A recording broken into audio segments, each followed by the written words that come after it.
Do you have do you have heavy like a few heavy bass influences? A few, oh, of Like course. who Who are are my some of bass? your Who are my bass influences? guys, man? I know some bass players would love to know that. Oh man, I mean, it's I feel like you learn something from many and Yeah, vast, yeah, like again, Paul Jackson, Anthony Jackson, yeah, Jocko, Marcus, yeah, Stanley, yeah, Miroslav Vitus, yeah, Eddie Gomez, yeah, Ray Brown, like it's the list goes on. I yeah, mean, it's like yeah, I mean the ones that kind of that like like Bob Hurst, yep, freaking Christian McBride. yep, Again, it's like it's just so it's such a I mean it's such a wide book to pull from, absolutely. and in different directions. It's like there's different places these people have played roles in my development as a musician. The ones that stand out the most clearly are like again the Jockos and of course in the Stanleys, Right, because it was kind of like this was only how we knew to take the instrument even further. right, Again, the argument of electric to acoustic, all right, these things, these things were shattered from the 60s to the 80s. yeah, And these were the guys that were changing that. right, It's like again, Anthony Jackson is still one of my favorite hands down. Like Anthony Jackson's like note selection and like and comprehension of like harmony and melodic movement through harmony. Like mhm. I would always hear stories of how he would study songs before he would play them. As of course he's classically trained and stuff like that.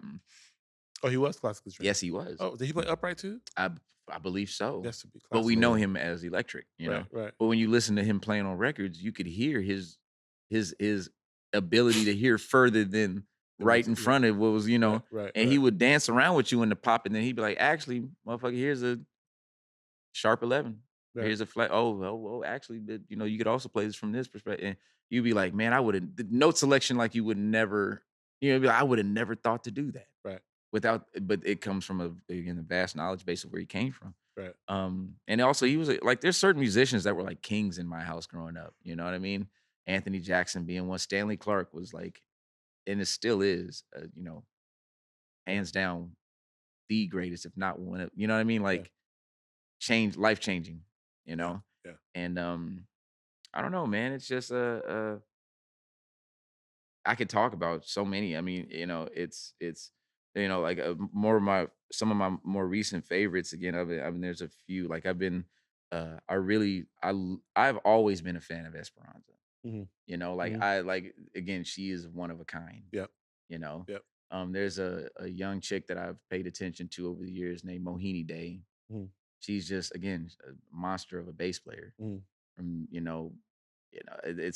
it's like growing up with guys like Al McKibben and Nedra Wheeler, like that's what I would always be around too, Mhm, mhm, you know? mhm. And it was like, I think for me though, as I kind of aired more on the side of electric, where it's a lot of the time I would get encouraged to play upright. And our first album I ever recorded was on upright with Kamasi.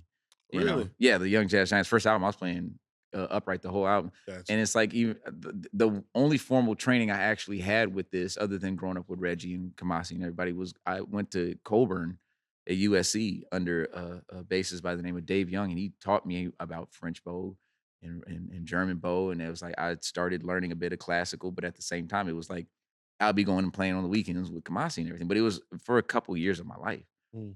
And I just was like, man, this shit's supposed to go further. So anytime somebody would tell me to play upright, it was like a suit for me.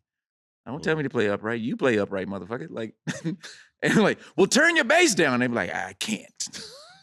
Knob's broken. Yeah, like it's as low as go. Why is it? It's too well. Jocko didn't nobody say shit to Jocko. It was always I would argue you down. I'm like, hey man, hey man, Right. if you can swing, you can. You just shut up. And the one, and the two, and the three. Let's You go. know what I mean? Like you get to the point, man. However you get to it. So it's like my influence was definitely a bit more electric again. Right. Like Matthew Garrison, Hadrian Farad, Yeah, Adrian, yeah. Dominic DiPiazza, um, Yeah. lots of uh, uh, uh, uh, uh, uh, um, his one name is he has a giz, Egberto Gismonti, well, no, not Gismonti. I'm forgetting his name. It's like he has a Giz in his name too. He, Gizmo? Singer too? He sings too? No. He's well, European cat. Oh no. Mm. Mm. Yannick Giswald. Okay. There we go. Mhm. Just took me a second. Gotcha. Yeah, and he teaches a bit too. So it's like it's just a wide variety of bass Sorry, players. Gizmo. Didn't work out. Let's go watch this. Like, no, almost made the cut. Oh my god. I know Yeah. Gizmo. You know what I'm saying? Yes. of He's course. like he's hoping. He's that- good too. He's good. He's good. Yeah, he's great. He's great. Great He's guy. great. Yeah, yeah. Absolutely. Absolutely.